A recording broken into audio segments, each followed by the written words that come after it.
Gold and copper, how do we play them these days? Joining me today is Adrian Day of Adrian Day Asset Management. Adrian, thank you so much for being with me. Well, thank you.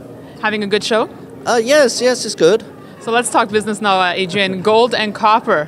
What are your thoughts on these two metals? Oh, gosh, that's a big question. Well, of course, both gold and copper led on the downside in April when we had the big decline. I think what's been very encouraging is the news and, what's happened to both of those metals since. In the case of gold, we know it's had a strong rally. And more importantly, perhaps, we had the very strong physical demand around the world.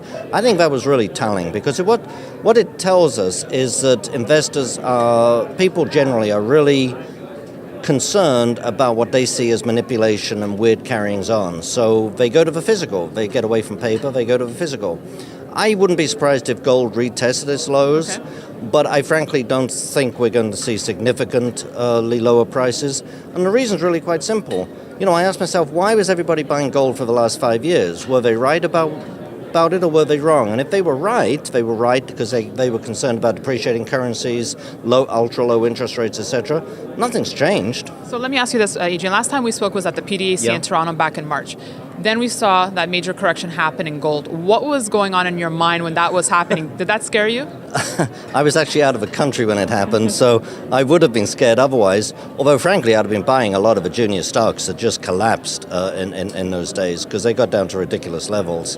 But again, why are people buying gold and has anything changed? And the answer is nothing's changed except for price.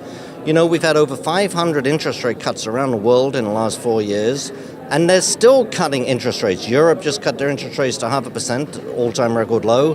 Korea just cut its interest rates. I mean, it just goes on and on and on.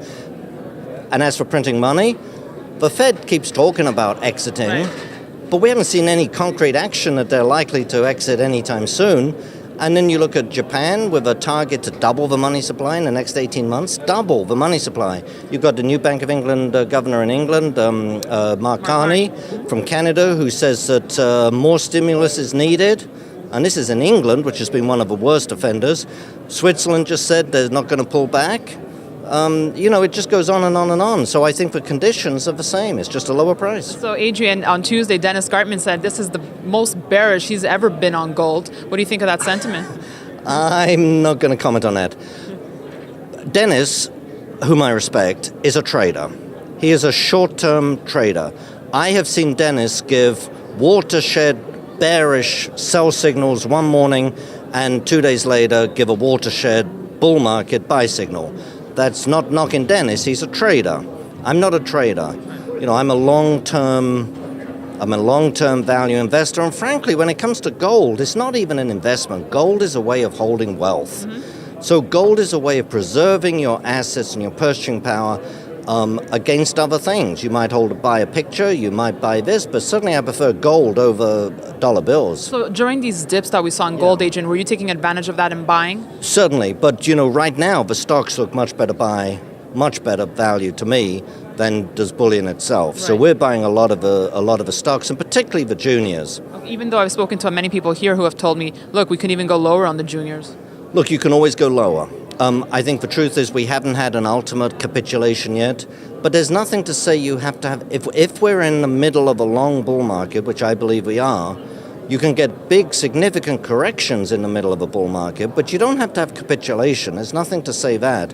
And if you look at stocks like, I don't know, Eurasian or Riverside or Miranda or, there's a whole bunch of them that are selling at, twice that cash level, but have bunches of properties with other people drilling on them. I think they're just good value right now. And the one thing I would say, is this a bottom? I don't know. How do I know if it's a bottom?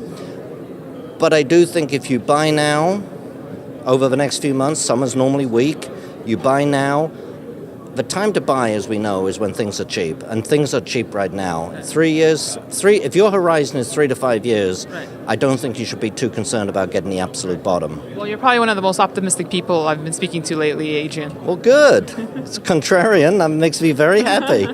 Thanks so much for your thoughts today. Okay, thank you, Danielle. And thanks for watching our coverage at the Metals and Minerals Conference here in New York. We'll have more for you on Kitco.com. In the meantime, you can follow this conversation on Twitter at Daniela Cambone. Thanks for watching.